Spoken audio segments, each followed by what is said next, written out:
Assalamualaikum warahmatullahi wabarakatuh. Selamat siang semua. Kami dari kelompok 6 akan mempresentasikan hasil dari diskusi kelompok kami. Sebelum presentasi, kami akan memperkenalkan kelompok kami terlebih dahulu. Yang pertama ada saya, Maulidi Mansari, NIM 063. Kemudian ada Guntur Prayoga, NIM 074. Lalu ada Cuci Harningsih, NIM 083. Dan yang terakhir ada Fatimah Nur Aini, NIM 086. Selanjutnya kami akan langsung menuju ke materi. Jadi, kelompok kami mereview jurnal dengan judul Penganggaran Operasional dan Kinerja Pengadaan Antara Perusahaan Manufaktur di Hub Industri Jinja di Uganda. Nah, dalam review kali ini akan terbagi dalam beberapa bagian. Yang pertama ada abstrak, kemudian ada pendahuluan, literature review, metodologi, hasil penelitian, yang terakhir ada kesimpulan dan saran. Selanjutnya kita akan langsung menuju ke bagian pertama, yaitu abstrak. Abstrak terdiri dari 4 bagian. Yang pertama ada tujuan, kemudian ada metodologi, hasil, dan implikasi. Untuk tujuan dari penelitian ini yaitu menyelidiki dampak penganggaran operasional pada kinerja pengadaan di antara perusahaan manufaktur dalam hub industri jinja di Uganda.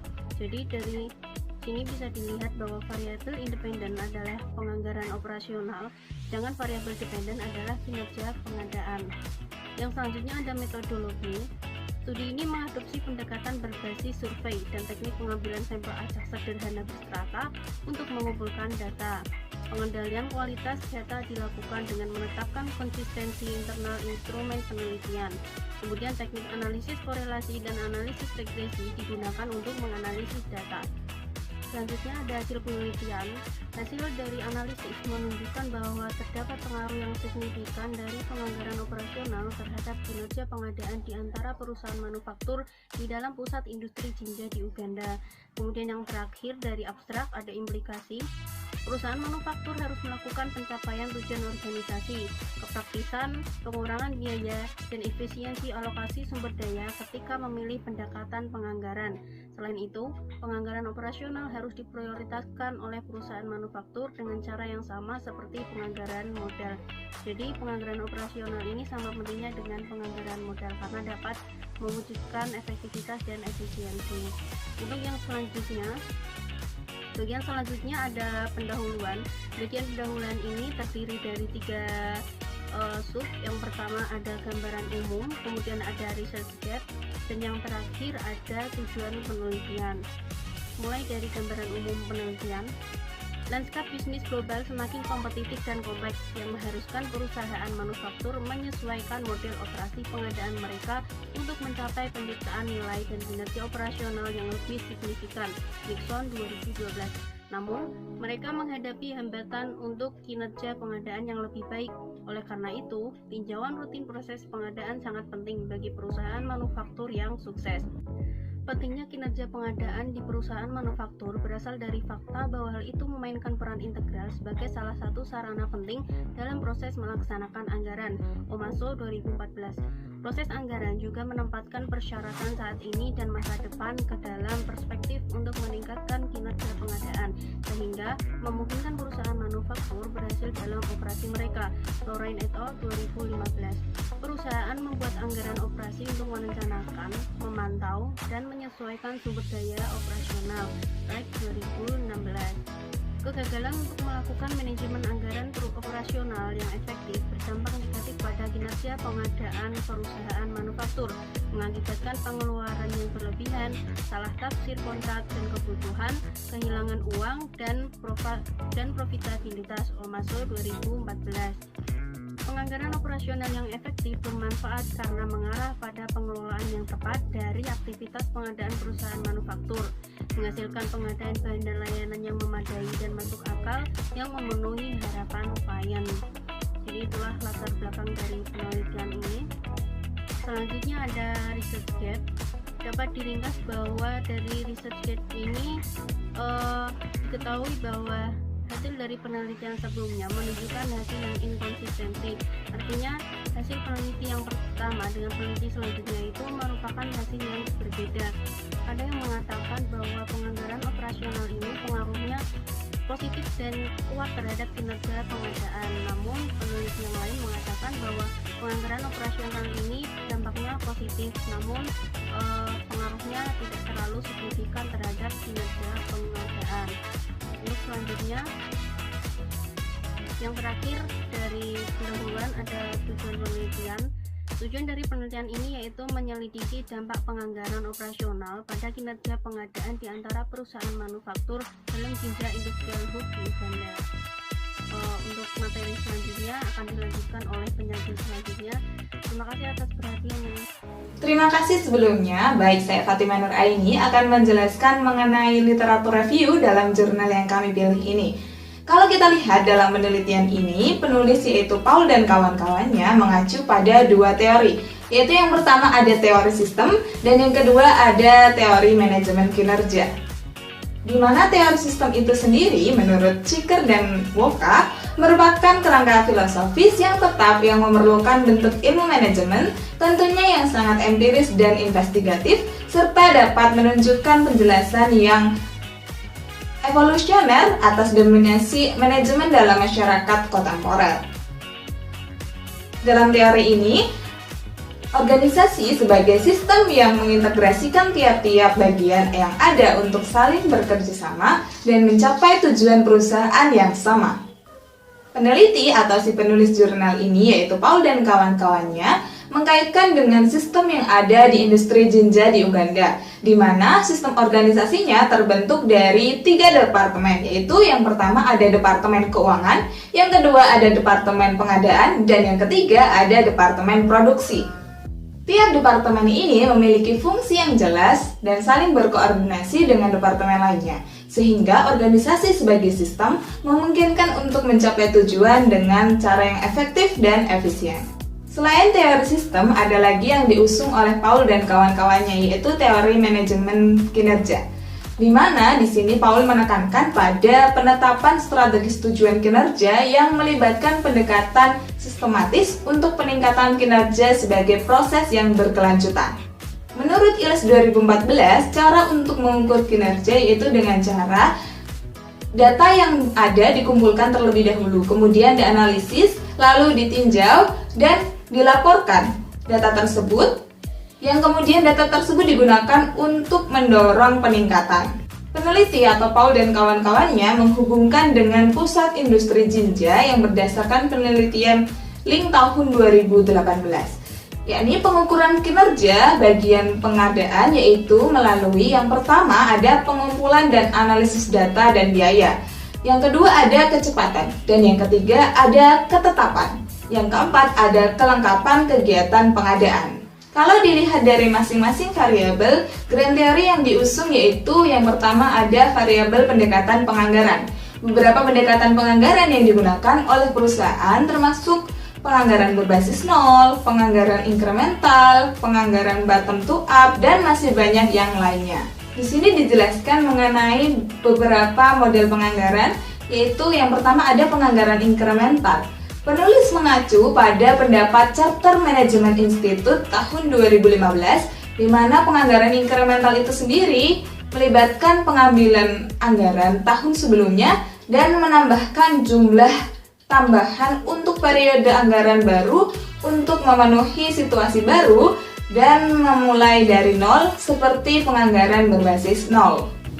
Untuk yang selanjutnya yaitu penetapan biaya berbasis aktivitas. Nah, penetapan biaya berbasis aktivitas ini merupakan titik awal untuk penyusunan berbasis aktivitas, penyusunan anggaran tentunya ya. Proses tersebut melibatkan identifikasi pendorongan biaya yang keterkaitannya dengan biaya overhead dan kegiatan perusahaan. Nah, kalau kita lanjutkan, ini ada penganggaran berbasis nol. Nah, penganggaran berbasis nol itu sendiri merupakan pendekatan yang melibatkan persiapan anggaran untuk sebuah organisasi dengan memulai lagi dari proses perencanaan baru, yaitu dari nol. Oke, kita berlanjut ke anggaran berbasis kinerja. Anggaran ini berisi informasi tentang elemen-elemen berikut. Yang pertama ada input yang diukur dalam istilah moneter, ada output, dan ada data efisien atau produktivitas, dan informasi yang efektif. Lalu ada yang dikenal dengan pendekatan penganggaran bottom to up. Karena ini dimulai dengan komponen yang penting dari suatu organisasi, umumnya pada proyek individu, tingkat yang lebih rendah untuk membuat anggaran yang dikumpulkan untuk organisasi. Jadi dimulai dari bawah ke atas, seperti itu. Nah, ini berkebalikan dengan metode top down, di mana metode top down penganggaran itu sendiri mengasumsikan sejak awal bahwa manajemen puncak memiliki visi yang tepat untuk arah yang harus ditempuh organisasi untuk mencapai tujuannya dan menjadi lebih sukses. Lanjut ke variabel kedua, yaitu ada etika penganggaran. Perilaku penganggaran etis mendukung keterbukaan dan akuntabilitas dalam proses pengadaan dan memberikan kepercayaan untuk berpartisipasi dalam proses penganggaran, yaitu menurut Bashuna tahun 2013. Variabel yang ketiga ada tinjauan anggaran. Menurut PricewaterhouseCoopers tahun 2013, penganggaran yang berhasil merupakan penganggaran yang melakukan tinjauan rutin terhadap kinerja yang telah direncanakan untuk bisa mengambil tindakan korektif bila terjadi kesalahan. Perlu adanya peninjauan yang teratur baik melalui audit berkala dan sebagainya untuk memastikan pengadaan diintegrasikan dalam bisnis secara jujur dan tentunya sesuai dengan ketentuan perusahaan. Kemudian ada yang namanya variabel perkiraan biaya. Setiap organisasi harus berani mengambil resiko. Meramalkan dengan kepastian dan pemasaran yang terjadi hampir tidak mungkin, sehingga pembuatan anggaran sebagai perkiraan biaya secara aktual dapat kehilangan signifikansinya sebagai alat kontrol perusahaan. Jadi di sini dikatakan bahwa perkiraan biaya itu sifatnya tidak pasti, sehingga perlu adanya penyesuaian-penyesuaian tertentu. Ada pula yang namanya variabel kinerja pengadaan. Nah, di sini menurut Kakwezi dan Nyeko tahun 2010 ada dua elemen penting dalam kinerja pengadaan, yaitu yang pertama adalah efektivitas pengadaan dan yang kedua ada efisiensi pengadaan. Tiga indikator kunci kinerja pengadaan yang utama yaitu ada penghematan biaya, yang kedua ada kualitas, dan yang ketiga ada pengiriman barang yang dibeli. Sehingga fungsi pengadaan menuntut seorang profesional dengan keterampilan yang strategis, taktis, dan operasional tingkat tinggi, yaitu menurut Cilicona dan Maturi tahun 2015. Nah, setelah mengetahui grand teori yang diangkat oleh Paul dan kawan-kawannya, maka perlu mengetahui hipotesis dari penelitian ini. Hipotesis dari penelitian ini terdiri atas 5, yaitu yang pertama mengenai pendekatan penganggaran. Pendekatan penganggaran tidak berpengaruh signifikan terhadap kinerja pengadaan di antara perusahaan manufaktur di dalam perusahaan industri jinja di Uganda. Kemudian yang kedua, Paul dan kawan-kawan memunculkan hipotesis yaitu tinjauan anggaran tidak memiliki pengaruh yang signifikan terhadap kinerja pengadaan di antara perusahaan manufaktur di dalam pusat industri jinja di Uganda. Yang ketiga, ada variabel etika penganggaran yang disusun hipotesisnya menjadi etika penganggaran tidak berpengaruh signifikan terhadap kinerja pengadaan antara lain perusahaan manufaktur di dalam pusat industri jinja di Uganda. Hipotesis keempat yaitu perkiraan biaya. Perkiraan biaya tidak memiliki pengaruh yang signifikan terhadap kinerja pengadaan perusahaan manufaktur di dalam pusat industri jinja di Uganda. Dan terakhir, hipotesisnya adalah pendekatan penganggaran, tinjauan anggaran, etika penganggaran, dan perkiraan pengeluaran atau biaya tidak memiliki efek gabungan yang signifikan terhadap kinerja pengadaan di antara perusahaan manufaktur di dalam pusat industri jinja di Uganda. Itulah 5 hipotesis yang disusun oleh Paul dan kawan-kawannya. Selanjutnya mengenai metodologi akan dijelaskan oleh Guntur Prayoga. Silahkan Guntur. Ya, nama saya Guntur Prayoga, tim 074 akan mencoba menjelaskan bagian metodologi pada jurnal internasional yang berjudul Operational Budgeting and Procurement Performance Among Manufacturing Firms in Jinja Industrial Hub in Uganda, yang ditulis oleh Paul Wirikata, Jovita Katusimet, dan Dr. Charles C. Sendiona, dan dipublis pada Desember tahun 2020. Metodologi penelitian kuantitatif yang berfokus pada analisis struktural. membentuk penelitian menurut Winheld pada tahun 2015. Analisis cross-seksional memungkinkan peneliti mengumpulkan data hanya sekali untuk menjawab pertanyaan penelitian menurut Sekaran dan Bogi pada tahun 2014. Secara khusus, peneliti ini menggunakan desain penelitian yang korelasional untuk menentukan hubungan antar variabel menurut Palan pada tahun 2016. Analisis korelasional menunjukkan kekuatan dan arah hubungan antara variabel dependent dan independent menurut Muiruri dan Orwell pada tahun 2015. Para peneliti menggunakan analisis korelasi Pearson untuk mengetahui hubungan antara variabel independen, penganggaran operasional, atau dengan subbab variabel pendekatan penganggaran, review anggaran, etika penganggaran, dan perkiraan biaya, dan variabel dependen kinerja pengadaan. Studi ini juga menerapkan analisis regresi berganda untuk menganalisis data. Justifikasi penggunaan analisis regresi berganda karena adanya kebutuhan untuk menentukan pengaruh variabel atau prediktor, atau pendekatan penganggaran, review anggaran, etika penganggaran, dan perakiraan biaya terhadap variabel hasil kinerja pengadaan menurut Palan pada tahun 2016.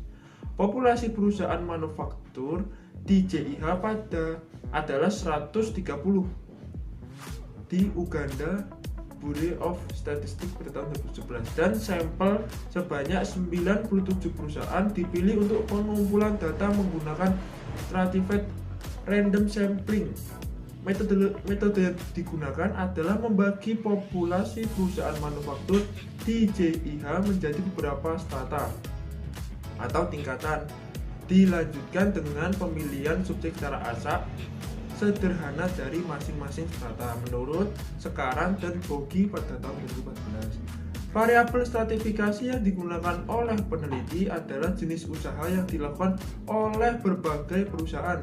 10 strata terdiri dari perusahaan manufaktur di bidang baja dan aluminium, makanan dan produk susu, konstruksi produk kulit, agroprosesor, pertukangan dan keramik, kertas dan skolastik, air dan minuman, tekstil dan gula. Data kemudian dikumpulkan dari responden di 97 perusahaan manufaktur dengan menggunakan instrumen penelitian skala Likert 5 poin yang dirancang oleh peneliti dan diuji reliabilitasnya sebelum pengumpulan data yang sebenarnya. Paket statistik Microsoft untuk ilmuwan sosial atau SPSS kemudian digunakan untuk pemrosesan data yang akan dilakukan oleh presenter selanjutnya. Sekian dan saya wassalamualaikum warahmatullahi wabarakatuh. Sebelumnya sudah dibahas terkait hipotesis penelitian. Selanjutnya kita akan membahas hasil dari penelitian tersebut. Hipotesis pertama yaitu pendekatan penganggaran tidak secara signifikan mempengaruhi kinerja pengadaan di antara perusahaan manufaktur di dalam pusat industri jinja di Uganda. Hasilnya memberikan bukti bahwa pendekatan penganggaran memiliki pengaruh yang signifikan terhadap kinerja pengadaan di antara perusahaan manufaktur di dalam pusat industri jinja di Uganda. Dan studi ini gagal untuk menerimanya, artinya hipotesis pertama tolak. Selanjutnya, hipotesis kedua, tinjauan penganggaran tidak bertambah signifikan terhadap kinerja pengadaan di antara perusahaan manufaktur di dalam pusat industri jinja di Uganda. Hasil memberikan bukti bahwa tinjauan penganggaran tidak memiliki dampak yang signifikan terhadap kinerja pengadaan di antara perusahaan manufaktur di dalam pusat industri jinja di Uganda. Dan studi tersebut gagal untuk menolaknya. Artinya, hipotesis kedua tidak ditolak. Hipotesis ketiga mengatakan bahwa etika penganggaran tidak memiliki pengaruh yang signifikan terhadap kinerja pengadaan di antara perusahaan manufaktur di dalam pusat industri jinja di Uganda. Hasil memberikan bukti bahwa etika penganggaran memiliki pengaruh yang signifikan terhadap kinerja pengadaan di antara perusahaan manufaktur di dalam pusat industri Jinja di Uganda. Dan studi tersebut gagal untuk menerimanya. Artinya, hipotesis ketiga ditolak. Hipotesis keempat, perkiraan biaya tidak berdampak signifikan terhadap kinerja pengadaan di antara perusahaan manufaktur di dalam pusat industri Jinja di Uganda. Hasil penelitian memberikan bukti bahwa perkiraan biaya tidak memiliki dampak yang signifikan terhadap kinerja pengadaan di antara perusahaan manufaktur di dalam pusat industri Jinja di Uganda. Dan studi tersebut gagal untuk ditolak. Artinya, hipotesis keempat tidak ditolak. Yang terakhir yaitu hipotesis kelima, pendekatan penganggaran, tinjauan penganggaran, etika penganggaran, dan perkiraan pengeluaran tidak memiliki efek gabungan yang signifikan terhadap kinerja pengadaan di antara perusahaan manufaktur di dalam pusat industri Jinja di Uganda. Hasilnya juga menunjukkan bahwa pendekatan penganggaran, tinjauan anggaran, etika penganggaran, dan perkiraan pengeluaran memiliki efek gabungan yang signifikan secara statistik terhadap kinerja pengadaan di antara perusahaan manufaktur dalam industri Jinja di Uganda. Dan penelitian gagal untuk menolak. Artinya, hipotesis kelima ditolak. Kesimpulan, hasil studi dan temuan telah memberikan bukti mengenai dampak penganggaran operasional terhadap kinerja pengadaan di antara perusahaan manufaktur di dalam pusat industri Jinja di Uganda. Pendekatan penganggaran sebagai bagian dari penganggaran operasional memiliki pengaruh yang signifikan secara statistik terhadap kinerja pengadaan di antara perusahaan manufaktur di dalam pusat industri Jinja di Uganda. Hasilnya memberikan bahwa pendekatan penganggaran merupakan penentu utama dari kinerja pengadaan, sehingga untuk setiap peningkatan 1% dalam pendekatan penganggaran, kinerja pengadaan akan meningkat sebesar 0,389% di antara perusahaan manufaktur di dalam pusat industri Jinja di Uganda. Kinerja pengadaan yang efektif di antara perusahaan manufaktur tergantung pada penganggaran operasional yang tepat. Dengan kinerja penganggaran yang efektif, perusahaan manufaktur akan memanfaatkan kapasitas induk produksi mereka dengan baik dan memastikan pengiriman barang tepat waktu kepada klien mereka. Besaran ini menyerukan adopsi pendekatan penganggaran oleh perusahaan manufaktur yang konsisten dengan sifat bisnis tempat mereka yang terlibat dengan skala operasional yang mereka lakukan. Yang terakhir, saran dari penulis. Yang pertama, penulis merekomendasikan bahwa perusahaan manufaktur harus menekankan pencapaian tujuan organisasi, kepraktisan, pengurangan biaya, dan efisiensi sumber daya ketika memilih pendekatan penganggaran.